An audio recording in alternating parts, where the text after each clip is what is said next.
Habacuc, capítulo 2.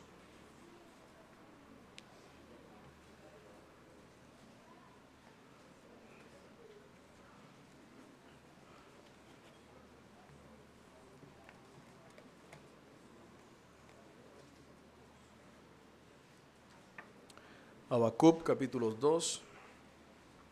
Vamos a leer el verso 20 y vamos a orar.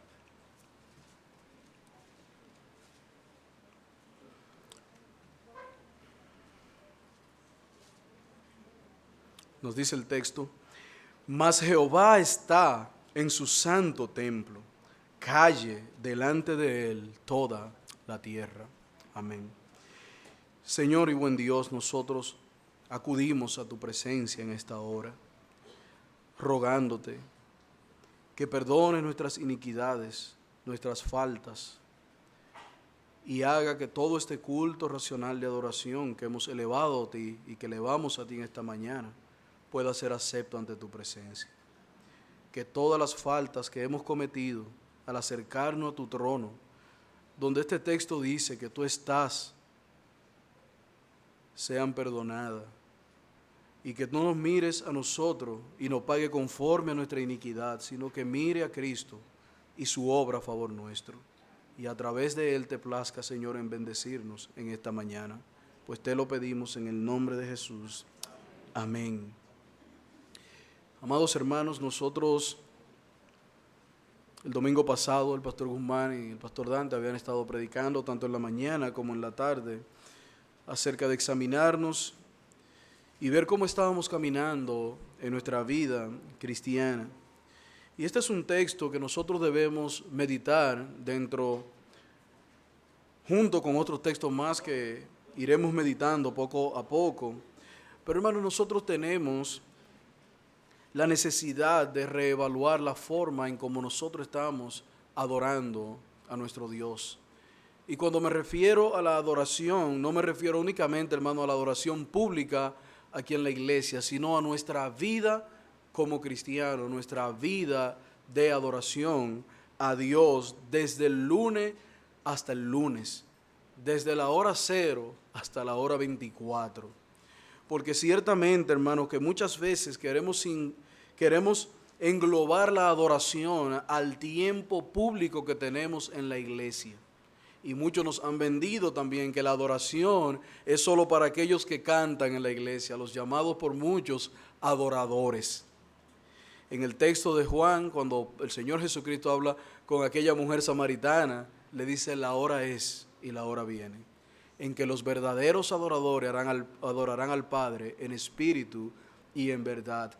Y yo creo, hermano, y pienso que muchas veces la irreverencia que estamos viendo hoy en el culto de adoración no son más que un reflejo de la irreverencia con la que nosotros estamos viviendo en el día a día nuestras vidas delante del Señor.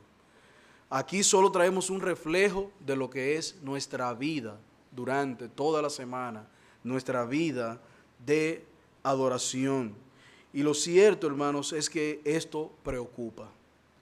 Preocupa ver cómo nosotros, muchos, estamos viviendo el día a día y cómo esto se refleja indudablemente en nuestro culto público de adoración. Y nosotros sabemos, hermano, que muchos están ocupados, como decía el pastor Dante cuando exhortaba acerca de la escuela dominical.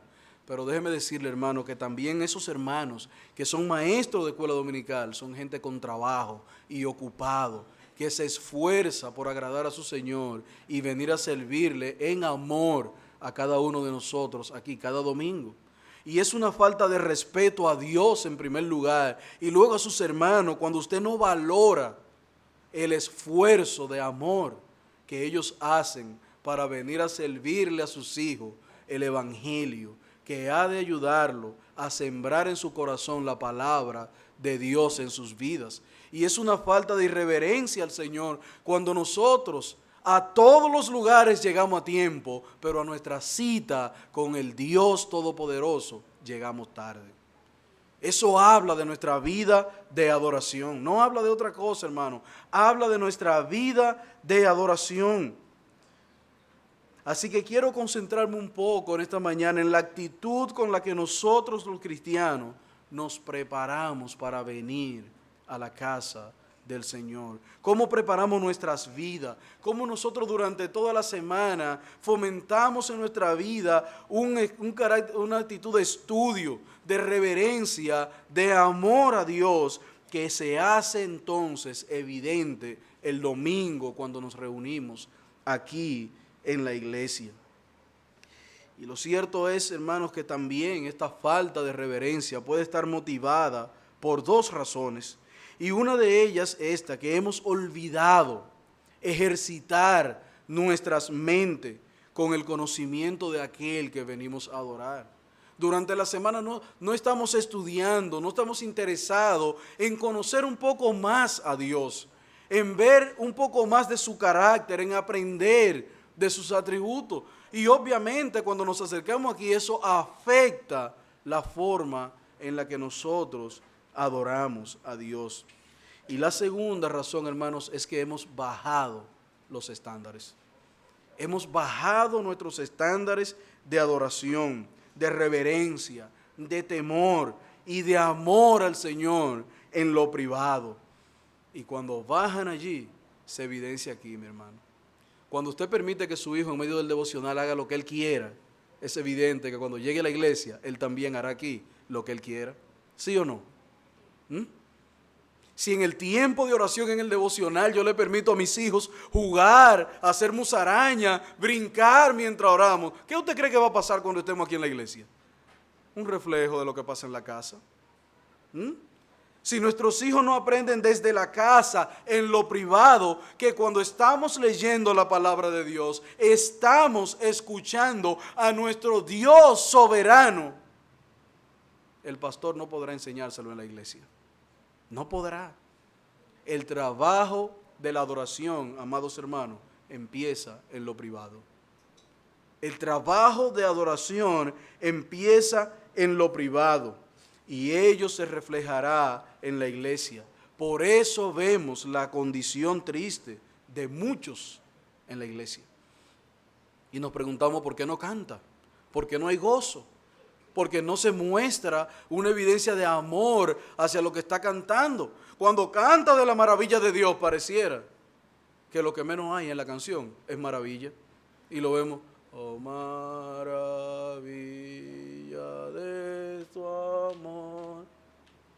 Hermanos, ¿cuál maravilla? ¿Tú conoces la maravilla del amor de Dios? ¿Tú has gustado la calidad del amor de Dios en tu vida? Porque si tú lo has gustado, tú no cantarás así. Tú cantarás con gozo, oh maravilla del amor de Dios. Y cuando hable de esa maravilla, tu mente se llenará de todo lo bueno que Dios ha hecho por ti. Todo lo bueno que Dios ha hecho por ti. Entonces debemos, hermano, trabajar en rescatar ese sentido del temor y la reverencia en nuestra vida de adoración y en nuestra iglesia. Debemos, hermano, trabajar en esa. Debemos preguntarnos, ¿con qué conciencia yo preparo mi corazón para venir a la casa de Dios? ¿Cuál es la conciencia que hay en mi vida en cada momento de devocional, de lectura y de oración acerca de Dios? ¿Cuál es el concepto que domina mi razonamiento cuando yo estoy instruyendo mis hijos acerca del temor de Dios? ¿Lo estoy guiando a una obediencia ciega que ellos no entiendan? ¿O estoy llevándolo a entender que es que el Dios al que estamos hablando es el Dios creador del cielo y de la tierra, quien da todo lo que tenemos y quien nos sustenta por la gracia de su poder? ¿Es esa la actitud o la mentalidad que estamos cultivando en nuestros hijos y en nosotros mismos? Hermanos, debemos preguntarnos, ¿cuál es la actitud que estoy cultivando? ¿Cómo estoy alimentándome durante la semana? ¿Cómo estoy preparando mi mente, mi corazón, mi vida para que sea visible y real mi amor por el Señor y la obra de Él en mi vida? ¿Acaso somos nosotros, hermanos, como el salmista David, que en el Salmo 122, versículo 1 y 2, ¿qué dice él? Yo me alegré con los que me decían, a la casa de Jehová iremos. Para David era un gozo que le hablen de la iglesia. Para algunos es un problema que el domingo le diga, mira, tenemos que acostarnos porque mañana hay iglesia. ¿Verdad que mañana hay iglesia? Mira, tenemos que preparar todo el sábado porque mañana es el día del Señor. ¿Verdad que mañana es el día del Señor? Mi amor, mira, donde quiera que estemos, vamos recogiendo las 9, porque tenemos que prepararnos para el día del Señor. Hermano, pocas veces vivimos con esa conciencia. Con la conciencia de una preparación, de cultivar, el preparar nuestro corazón y nuestra mente para el día de adoración. Pero para David estaba muy claro lo que significaba estar en la presencia de Dios. Por eso él dice, yo me alegré, me gocé en los que me decían, a la casa de Jehová iremos. Porque David estaba consciente de lo que eso significaba en su vida. Es de gozo estar en la casa de Dios para aquellos que confían en Él. Debe provocar gozo en nuestro corazón. Es el producto, hermano. Este gozo es el producto de una relación íntima entre Dios y yo y que se evidencia en la adoración pública en su casa. Pero si no produce gozo para mí el saber que el día del Señor se acerca, ¿con qué gozo usted cree que llegará el domingo aquí? Por eso llegamos tarde, llegamos cansados, no dormimos en el culto. Usted ve desde aquí arriba la cabeza cómo van, que usted no sabe si es que están diciendo que sí a la predicación o si es que se están yendo.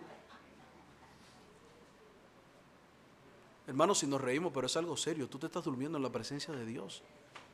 Jehová está en su santo templo. Él está aquí. Y tú estás menospreciando la presencia del Dios Todopoderoso en medio nuestro. Nuestra actitud, hermano, habla de ese desprecio. Habla de ese desprecio.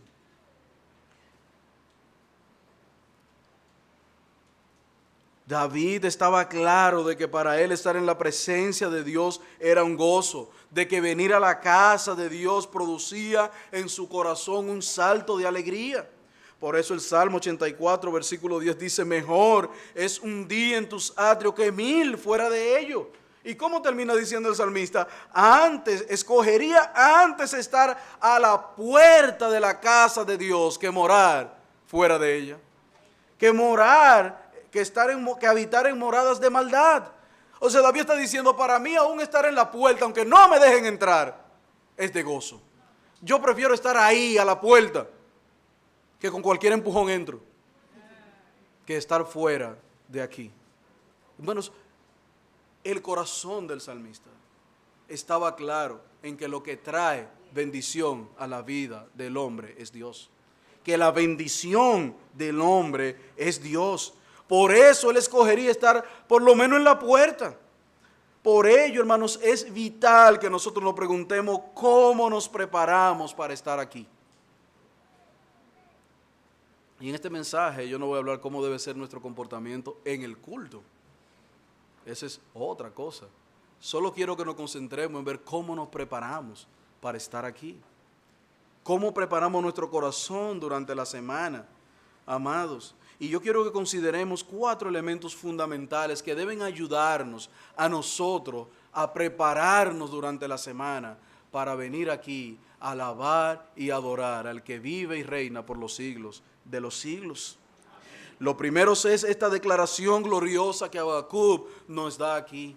Preparemos nuestra mente y corazón durante toda la semana sabiendo que tenemos un encuentro con el Dios Todopoderoso. Jehová está en su templo, dice él. Jehová está en su templo, aquel templo compuesto por todas y cada uno de aquellos que le han reconocido como Señor y Salvador de sus vidas. El Señor Jesucristo dijo también en Mateo 18:20, donde estén 2 o 3 congregados en mi nombre, ¿qué va a pasar? Ahí estoy yo. Alimentemos nuestro corazón durante la semana, hermano, con estas palabras de Habacuc, con las palabras que el Señor nos confirma. Es una verdad absoluta, no es relativa. Donde hay 2 o 3 reunidos, Jehová hace presencia. Debemos, hermanos, animar nuestro corazón con eso. Me estoy preparando para el encuentro con mi Dios. Allí estaré con la congregación de los santos. Hermanos, es un privilegio que disfrutamos y que no siempre el pueblo de Dios lo ha disfrutado. Cuando Dios prometió su presencia al pueblo de Israel a través de Moisés, hermano, no se la prometió. El pueblo de Israel no gozaba como gozamos nosotros de estar en la presencia de Dios. Vamos a Éxodo para que veamos cómo era la relación de Dios con el pueblo de Israel.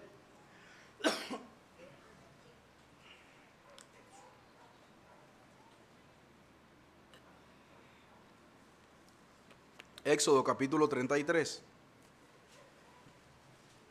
verso 7.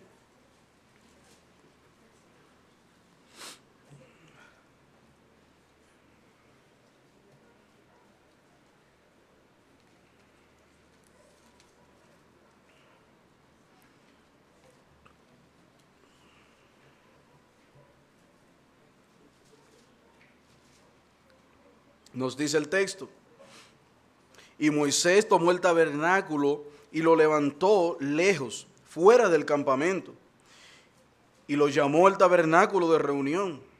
Y cualquiera que buscaba a Jehová salía al tabernáculo de reunión que estaba fuera del campamento. Y sucedía que cuando Moisés salía al tabernáculo, todo el pueblo, observen hermanos, todo el pueblo se levantaba, y cada cual estaba en pies a la puerta de su tienda, o sea, su casa donde estaban, y miraban en pos de Moisés hasta que él entraba al tabernáculo. Verso 9. Cuando Moisés entraba al tabernáculo, la columna de nube descendía y se ponía a la puerta del tabernáculo, y Jehová hablaba con Moisés. Verso 10, y viendo todo el pueblo la columna de nube que estaba a la puerta del tabernáculo, se levantaba cada uno a la puerta de su tienda y adoraba. Y hablaba Jehová, ¿a quién? A Moisés, cara a cara, como hablaba con cualquiera de sus compañeros. ¿Pero con quién hablaba Jehová? Con Moisés. Y Moisés iba al pueblo. Hermano, el pueblo no podía entrar a la presencia de Dios. Moisés era el que estaba llamado a estar en la presencia del Dios en el tabernáculo. Él, porque acercarse el pueblo al tabernáculo podía traer grandes males. El Señor no podía resistir el pecado y las impurezas. Así que si el pueblo se acercaba al tabernáculo, podía ser consumido por la condición pecaminosa en la que estaba el pueblo. Pero de alguna manera Dios había provisto una manera de que su mensaje llegara hasta el pueblo. Así que había una sola manera en que el pueblo pecador pudiera morar en la presencia de este Dios, y este era su gracia. Solo por su gracia un pueblo pecador puede morar en la presencia de un Dios santo. Dios es un Dios perdonador que perdona el pecado. Y el pacto mosaico, hermano, presagiaba lo que ya se veía venir en Jesucristo. La ley mosaica definió, hermano, lo que a Dios le agradaba y lo que no. En la ley mosaica nosotros vemos lo corrupto, lo impuro, lo limpio de aquella nación. Y era imposible, hermano, evitar la corrupción, como es imposible para nosotros evitar el pecado. Pero la ley mosaica proveyó un medio. Dios proveyó un medio a través de la ley. Con el pacto mosaico se introdujo el tabernáculo, y con él también el sistema sacrificial por el cual el pueblo, a través de sus ofrendas por el sacrificio del pecado, podía acercarse a Dios. Allí en aquel tabernáculo entonces había un lugar santísimo que dividía la presencia del Señor del resto del tabernáculo, y donde solo podían entrar los levitas a ofrecer el sacrificio por el pecado del pueblo. Y ay, si alguno de ellos entraba de manera impura.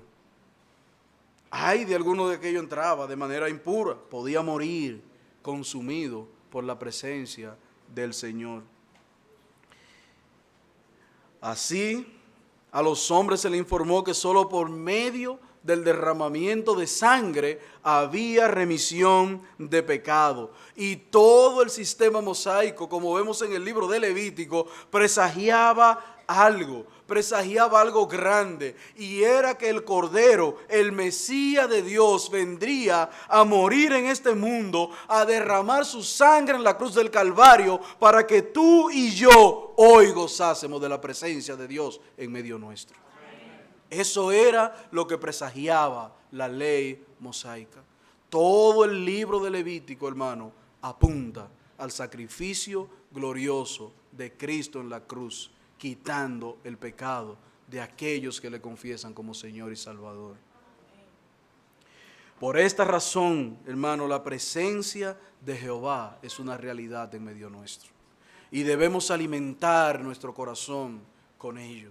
Debemos alimentar nuestra mente con esta realidad. Dios está en su santo templo.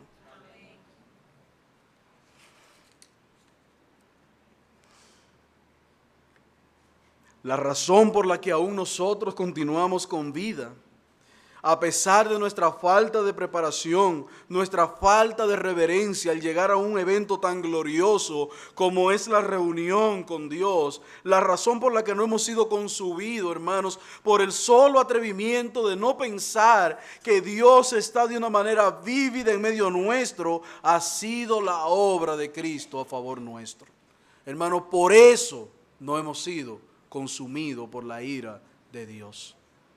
Porque ciertamente, hermanos, si empezamos a revisar, son muchas nuestras faltas y pecados cuando venimos a la casa del Señor. Muchas. Si Dios descendiera como el Antiguo Testamento, hermano, no quedaríamos vivos ninguno. Por eso Pablo dice, gracias doy a Dios por Jesucristo, Señor nuestro, porque Él apaciguó la ira del Padre que reposaba sobre nosotros, justificándonos en la cruz por su sangre preciosa. Romanos capítulo 5, versículo 1. Vayan allá.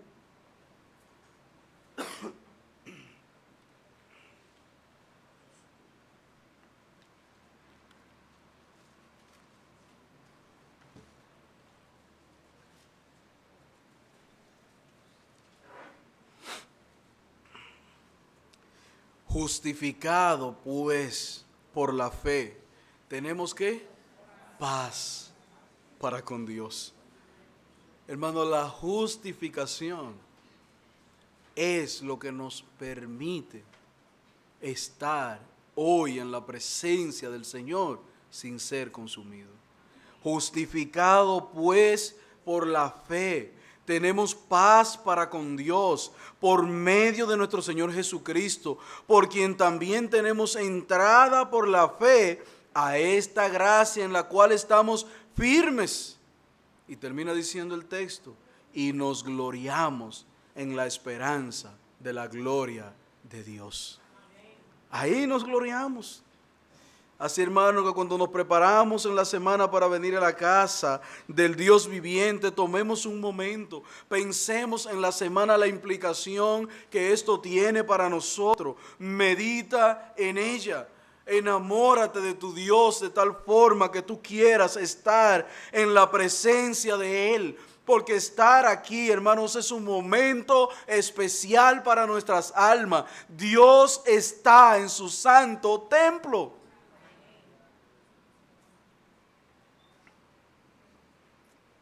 En el Salmo 27, versículo 4, el salmista decía, una cosa he demandado yo a Jehová. ¿Y qué era lo que el salmista había demandado a Jehová? ¿Qué había demandado a Jehová? Y esta buscaré, que esté yo en la casa de Jehová todos los días de mi vida, para contemplar la hermosura de Jehová. Para contemplar la hermosura de Jehová e inquirir en su santo templo. Hermano, el salmista había demandado esto. Una cosa he demandado a Jehová. ¿Y cuál era la acción? Y esta buscaré. Y esta buscaré.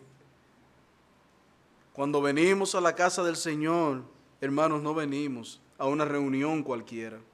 Venimos a adorar a aquel que vive y reina por los siglos de los siglos, a aquel que nos ha concedido el privilegio de estar aquí, de prepararnos. Hermano, debemos prepararnos para llegar a tan magno evento, a este encuentro glorioso, donde Dios condesciende con nosotros y nos muestra buena voluntad.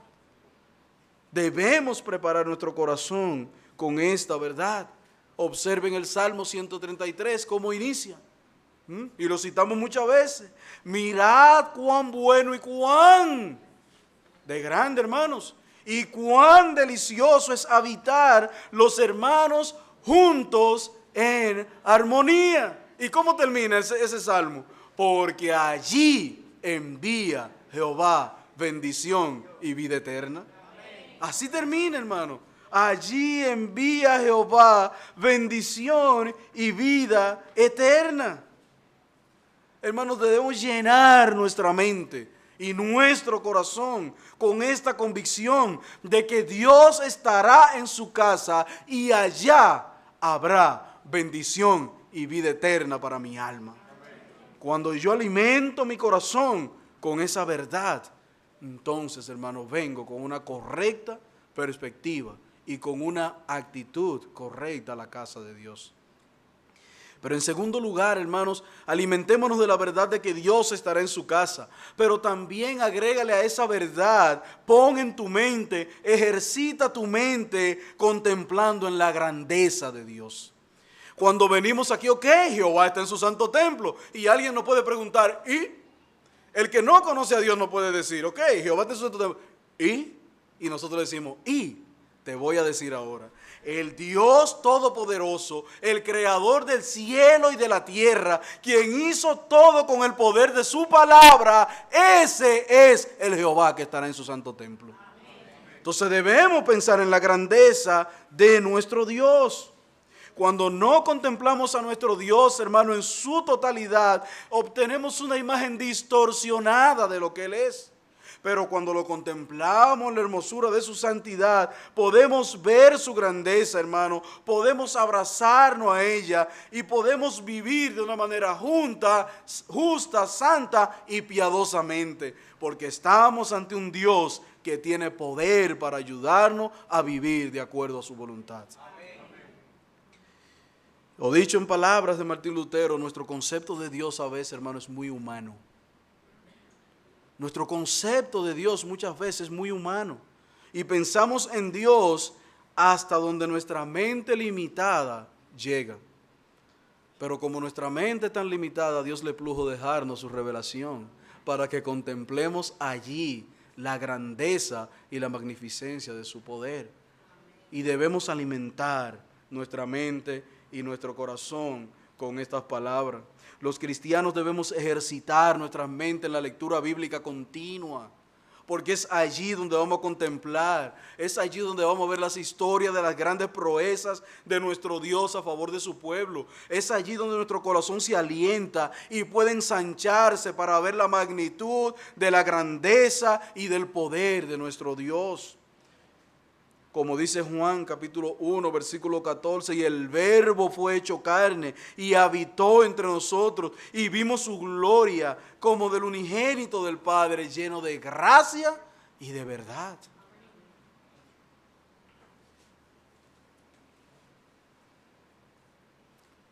Bien dice un autor, la distancia que existe entre el hombre más poderoso de la tierra y el Creador es la prueba de la supremacía del Dios viviente.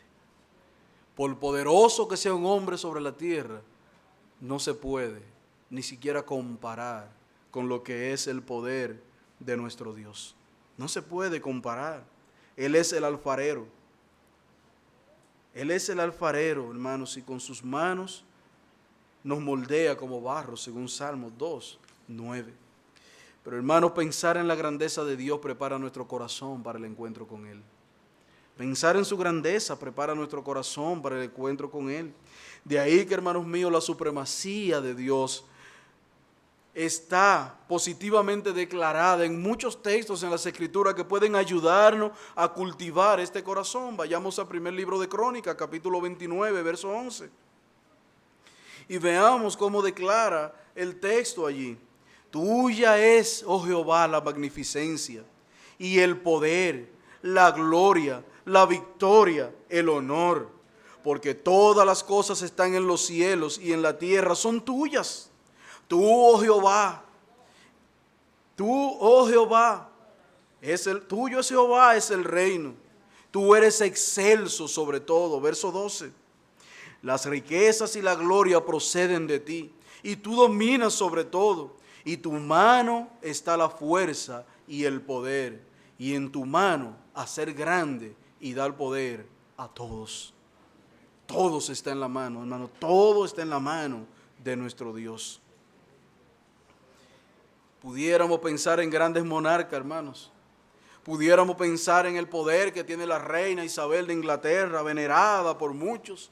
Podemos pensar que Trump puede voltear el mundo de cabeza con su poderío militar. Que Putin es el más sabio de todos los estrategas militares, hermano. Que Xi Jinping con sus 1.300 millones de habitantes podrá barrer el mundo, pero ninguno de ellos se compara con el poder de nuestro Dios. Ninguno de ellos, hermanos. Génesis es una muestra de ello, capítulo 1, versículo 3. Nos dice, y dijo Dios, sea la luz.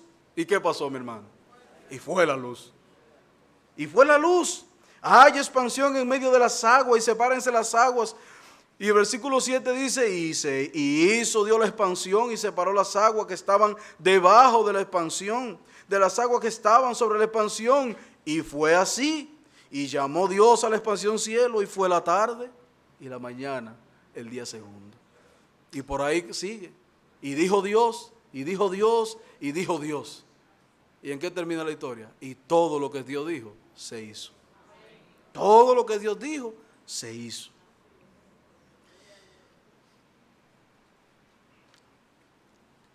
Debemos, hermanos, llenar nuestro corazón de estas cosas, para cuando lleguemos aquí, saber delante de quién estamos sentados.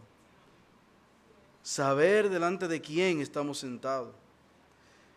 Y mi pregunta a veces es, ¿tú has puesto las maravillas de Dios delante de tu cabeza, delante de tu mente? ¿Te has alimentado de ella, aún con las cosas en las que Dios te ha ayudado? ¿Cómo Dios te ha sostenido en medio de las aflicciones? ¿Cómo Dios te ha ayudado en medio de la escasez? ¿Cómo Dios te ha fortalecido en tus momentos tristes? ¿O cómo Dios ha prosperado tus caminos en medio de la oración? Todo ello nos habla, hermano, de la maravilla de un Dios que es poderoso y que puede ordenar las cosas conforme a su propósito, para que obren para bien a los que conforme a su propósito son llamados.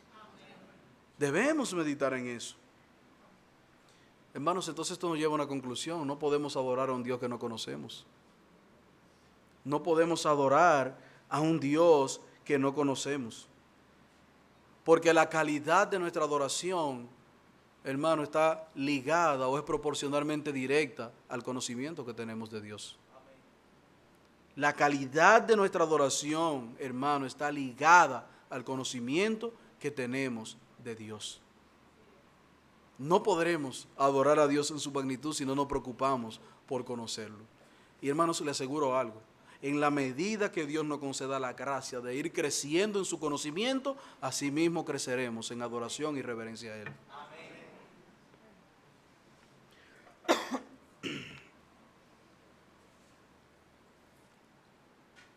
Eso fue lo que experimentó David, hermanos, cuando en Crónicas, capítulo 16, versículo 23, declaró estas palabras. Pueden ir allá conmigo.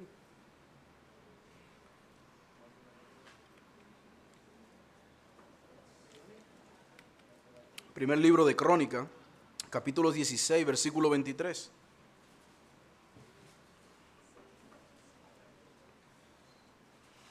El texto dice, cantad a Jehová toda la tierra, proclamad de día en día su salvación, cantad entre las gentes su gloria, y todos los pueblos sus maravillas, porque grande es Jehová, y digno de suprema alabanza, y de ser temido sobre todos los dioses.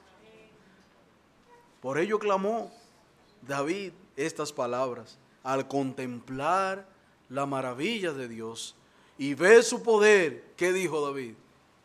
Cantad a Jehová toda la tierra, porque Jehová es grande y digno de suprema alabanza. Fue contemplar esa grandeza de Dios lo que sacó del corazón de David estas palabras. Pero en tercer lugar, hermanos, nosotros debemos también pensar, contemplar, alimentar nuestro corazón con relación a la santidad de Dios. Debemos tener pendiente que Él está en su santo templo. En segundo lugar, debemos contemplar su poder y grandeza. Pero no menos importante, hermano, debemos saber que venimos al encuentro con un Dios que es santo. Venimos al encuentro de un Dios que es santo. A.W. Pink, hablando de este atributo de Dios, dice lo siguiente: a esta perfección divina se le da un énfasis especial.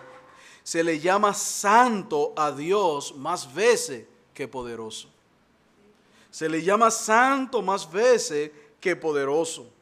Y se presenta esta parte de su dignidad más que ninguna otra. Esta cualidad va como calificativo junto a su nombre más que ninguna otra. Ninguno se nos oye hablar del poderoso nombre o el sabio nombre, sino de su santo nombre. De ahí dice él que los ángeles cantaban santo, santo, santo, Jehová de los ejércitos. Esta antigüedad, sigue diciendo Pin, Dios la instituyó para algunos que cantasen y alabasen a Jehová en la hermosura de su santidad. El poder, dice Pin, es la mano y el brazo de Dios, la omnisciencia sus ojos, la misericordia sus entrañas, la eternidad su duración, pero la santidad su hermosura. Pero la santidad su hermosura. Termina diciendo, esta hermosura es lo que es esta hermosura lo que le hace deleitoso para aquellos que han sido libertados del dominio del pecado. Termina la cita. Es, hermanos, entonces esta hermosura a la que nosotros nos acercamos como pueblo suyo cuando venimos domingo tras domingo a alabar y adorar a nuestro Dios. Es en la hermosura de su santidad que nos acercamos. Es con esa actitud de que el Dios al que nos estamos acercando es un Dios que es santo, santo, santo. Y como decía Leo en la meditación de los jóvenes en estos días, no vemos en las Escrituras que dice, y este es el Dios poderoso, poderoso, poderoso. Ni este es el Dios misericordioso, misericordioso, misericordioso. Sino como que se dice, el Dios que es santo, santo y santo. Un énfasis sobre su santidad.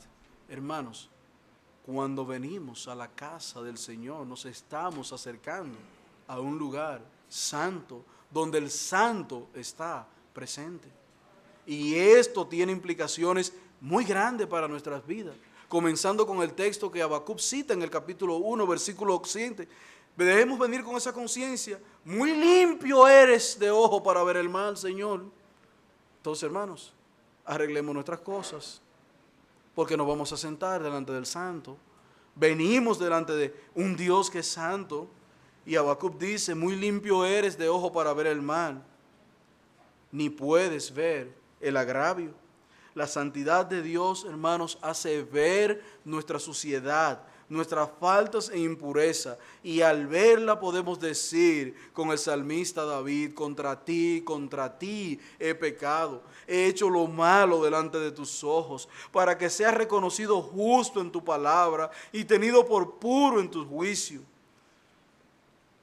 He aquí, tú amas la verdad en lo íntimo, dice el versículo 6 del Salmo 51. Tú amas la verdad en lo íntimo y en lo secreto me has hecho comprender sabiduría.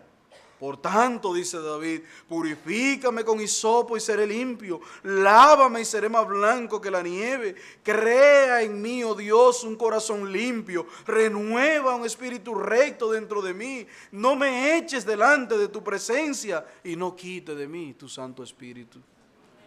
Cuando contemplamos, hermanos, su santidad, terminamos como David. Hermanos, y una realidad es que mientras más conocemos a Dios, nos daremos cuenta cuán pecadores somos. Cuanto más contemplamos su santidad, hermanos, nos damos cuenta cuán perverso, sucio y depravado somos. Pero volvemos a clamar con Pablo: gracias doy a Dios por Jesucristo. Porque por medio de Él somos limpiados, purificados y hechos acepto en el amado. Finalmente, junto con estos atributos de Dios, hermano, que están muy ligados a nuestra adoración, piensa en el celo de Jehová. Él es poderoso, Él es santo, pero hermano, es un Dios celoso. Es un Dios celoso. Y esto está muy ligado a nuestro tiempo de adoración, a nuestra vida de adoración. Debemos hacer un esfuerzo consciente de que nuestra alma y nuestra mente estén por completo en Dios. Debemos hacer ese esfuerzo, hermano, que toda nuestra atención esté en aquel que es mi Rey, mi Señor y Salvador. Hermanos, y tristemente, muchas veces lo que más vemos es personas en medio nuestro, en pleno culto de adoración, que su corazón no está en eso. Y una muestra de ello es que no saben la mitad de lo que se predicó, porque la conversación estaba tan buena con el de al lado, que lo que Dios decía, no importa, no importa. Muchas veces no solamente es con el del lado, estamos físicamente aquí, pero nuestra mente está volando. Y no necesariamente en las habichuelas que se dejaron puestas, en muchas otras cosas que pudimos estar haciendo mientras estábamos aquí. Hermanos, y yo le voy a citar el texto de Elías, cómo Elías habló al pueblo, para que usted medite en ello. Elías dice en primer libro de Reyes 18:21, y acercándose Elías a todo el pueblo le dijo: ¿hasta cuándo claudicaréis entre dos pensamientos? Si Jehová es Dios, síguele, ve tras él. Y si Baal, id en pos de él. Y el pueblo no respondió. ¿Y ustedes saben por qué el pueblo no respondió, hermano? Porque su mente estaba dividida. Su corazón estaba dividido. Decídete, mi hermano, decídete a quién tú vas a servir, porque Dios no quiere una parte de ti. Él no te salvó por parte, Él no te salvó los brazos, después la cabeza y después los pies, después el corazón y después la mente. Cuando te salvó completo. ¿Y sabe cómo te quiere? Completo. No por parte. No con el cuerpo, pero sin la mente. No con la mente, pero sin el cuerpo. No, hermano. Por eso es que Romanos, capítulo 12, describe nuestro culto como un elemento racional, donde se involucra nuestro cuerpo, nuestra alma. Cuando estés claudicando entre dos pensamientos, que no sabes hacia dónde ir, ten claro, hermano. Decide si seguirás a Dios o irás tras el mundo. Porque Dios es un Dios celoso y no te va a compartir. Dios no quiere la mitad de tu amor, porque lo que se derramó en la cruz fue su amor total y completo por ti. Él no quiere la mitad de tu amor. De hecho, no le interesa la mitad de tu amor. Y eso tú tienes que tenerlo claro. No te interesa, a Dios no le interesa la mitad de tu amor. Bien lo dijo Santiago, capítulo 4, versículo 4. Oh almas adúlteras, ¿no sabéis que la amistad con el mundo es enemistad contra Dios? No, lo que pasa es que yo soy cristiano, pero tú sabes, a mi manera. No, pero es que no hay cristiano a la manera, hay cristiano a la manera de Dios. El cristianismo no es para formarlo conforme a tus creencias, sino a la creencia de Dios. Así que si tú lo que quieres es tener una amistad con el mundo, recuerda que eres un adúltero. Y Dios es celoso. Y Dios es celoso. Por tanto, en tu adoración debes tener bien claro a quién has de adorar. Porque cualquiera que se constituye en amigo en el mundo se constituye en enemigo de Dios. Versículo 5, ¿o pensáis que la Escritura dice en vano el Espíritu que ha hecho morar en nosotros nos anhela ¿cómo? Celosamente? Y hay dos palabras claras, hermano, vano y celo. No piense que es en vano que el Espíritu nos lleva a anhelarlo ¿cómo? Celosamente. No es en vano, sino amas a Dios como Él le manda. Y tu mente y tu corazón está dividido entre el mundo y Dios, vendrán consecuencias. Vendrán consecuencias, hermanos. Tarde o temprano vendrá consecuencia. Porque Jehová es fuego consumidor. ¿Y cómo termina? Y Dios celoso. Así dice Deuteronomio capítulo 4, versículo 24. Juntos. Jehová es fuego consumidor, coma, y Dios celoso. Así que el celo de Jehová es algo en lo que debemos meditar cuando venimos a la casa del Señor. Por tanto, mi hermano, yo te exhorto, ten cuidado, no seas un impostor. No seas un impostor, porque el juicio que acarreas es grande. No seas hipócritas, no sean hipócritas. Porque, hermano, los hipócritas tendrán su parte en el fuego, en el lago de fuego que arde. Ellos tendrán su parte allí.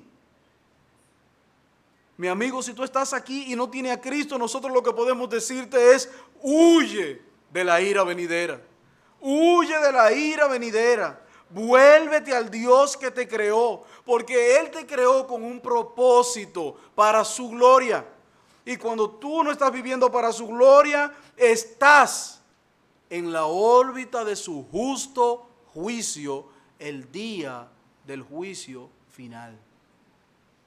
Huye, corre, ven, conviértete de tus pecados, vuélvete un vaso de honra. Y no te quede como un vaso de deshonra para acumular la ira de Dios en el juicio venidero. Ven a Cristo, que Él te capacitará para unirte a los santos. Él te ayudará, limpiará tu corazón, te preparará, te dará ojos purificados para contemplar la hermosura del Señor. Porque solo los que han sido transformados por el Evangelio de Jesús pueden gozar de ese privilegio. Solo aquellos que la sangre de Cristo le ha limpiado y ha purificado pueden con sus ojos contemplar la maravillosa y hermosura santidad de Dios. Solo ellos. Así que, mi amigo, te invitamos a participar con nosotros de este privilegio inmerecido. Nosotros, igual que tú, no lo merecíamos, pero Él, con su gran amor con que nos amó, ¿qué hizo? Nos acercó. Cristo con su sangre preciosa obró a favor nuestro, reconciliándonos con el Padre y concediéndonos este encuentro glorioso. Un encuentro en el que nosotros venimos a alabar, a cantar, a reconocer las maravillas de aquel que es en todo, por todo y para todos. De aquel que creó todas las cosas con el poder de su palabra. Es a ese encuentro que venimos, mi amigo, al cual te estamos invitando a que te unas con los santos a cantar al Jehová Dios Todopoderoso. Es este encuentro con el Santo de Israel. Es por ello que debemos prepararnos, hermanos, para este momento. Es por ello que debemos prepararnos para este momento. ¿Saben por qué, hermano? Porque el tamaño de tu Dios habla de tu adoración. El tamaño de tu Dios habla de tu adoración.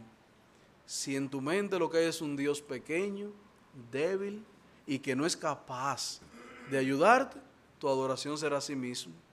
Pero cuando tu mente está repleta de las bondades, maravilla, misericordia, poder, santidad y amor de Dios, tu adoración será una adoración viva.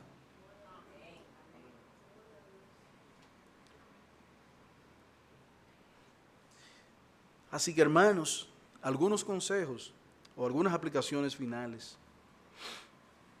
Yo estoy convencido de que la calidad de nuestra adoración, como le decía ahora mismo, es proporcional al conocimiento que tenemos de Dios. Mientras más conozcamos a Dios, mejor será nuestra adoración. No hay dudas, hermanos, no hay dudas. Debemos, hermano, cultivar una vida centrada en el Evangelio. Porque una vida concentrada en el Evangelio nos permitirá a nosotros gozar de las bendiciones y consolaciones que da Dios en su palabra. Nos consolamos cuando consideramos los atributos de Dios, cuando vemos que nuestro Dios es justo, que es perdonador, es misericordioso. Hermano, cuánto consuelo encontramos cuando hablamos de su bondad, de su soberanía, aún, hermano, de su providencia. Son cosas que consuelan nuestro corazón. Pero, hermano, cuán amenazador es pensar que Dios es justo y pagará a cada uno conforme a sus obras. Pagará a cada uno conforme a sus obras, porque Él es celoso. Su ira es incontenible y su juicio seguro. Y su juicio es seguro. Oh, mis amados hermanos y amigos, que Dios nos conceda crecer de tal manera en un conocimiento de Él, que nosotros, junto con los serafines en Apocalipsis capítulo 4, versículo 8, podamos cantar. Vayan allá y con ese texto terminamos. Apocalipsis capítulo 4, versículo 8. Qué gozo sería para nosotros apropiarnos, hermanos, de las verdades que estos cuerpos celestiales cantaban.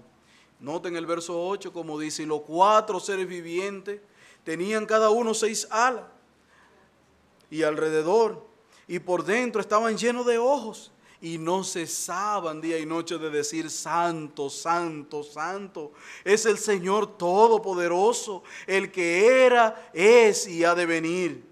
Y siempre aquellos seres vivientes dan gloria, honra y acción de gracia al que está sentado en el trono, al que vive por los siglos de los siglos. Y los 24 ancianos se postraron delante del que está en el trono y adoraron al que vive por los siglos de los siglos. ¿Y cuál fue la conducta de ellos, hermano? Y echaron sus coronas. Echaron sus coronas delante del trono, diciendo: Señor, digno eres de recibir la gloria, la honra y el poder, porque tú creaste todas las cosas y por tu voluntad existen y fueron creadas. Padre, te damos gracias, porque al contemplar tu hermosura, podemos humillarnos delante de ti. Te pedimos perdón porque muchas veces venimos con una perspectiva correcta de ti. No tomamos en cuenta que tú estás en tu santo templo. Pasamos por alto que nos preparamos para un evento que ha de glorificarte a ti y de servir de edificación para nuestras almas. Oh Padre, perdónanos por ello. Ahora ayúdanos a poder alimentar nuestras almas cada semana, sabiendo que tendremos un encuentro especial contigo. Prepara nuestro corazón, ayúdanos a contemplar tu grandeza, tu favor, tu amor, tu misericordia para con nosotros, para con cada uno de manera particular, para que de nuestros corazones brote un sentimiento de acción de gracia por tu cuidado para con nosotros. Ayúdanos a contemplar tu santidad, para que al verla nuestras iniquidades sean reveladas y podamos confesarla y arrepentirnos de ella y venir delante de ti, Señor, con un corazón contrito y humillado, diciendo como aquel hombre se acercó a tu trono, aquel publicano, y decía: no soy digno de levantar mi rostro. Por tanto, Señor, haznos por Jesucristo digno de contemplar tu santidad, de mirar tu gloria, de arrepentirnos de nuestros pecados y venir a adorarte en la magnificencia de tu santidad, Padre.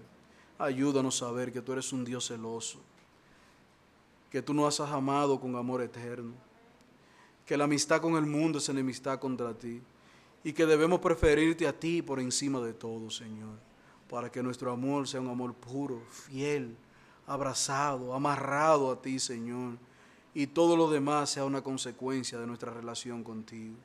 Oh Padre, concédenos durante toda la semana vivir vidas que te honren, que te glorifiquen, y que nuestra adoración no sea cosa de un día, sino de todos los días, como un estilo de vida que glorifique, honre y exalte tu nombre, Señor. En el nombre de Cristo te lo pedimos. Amén. Amén.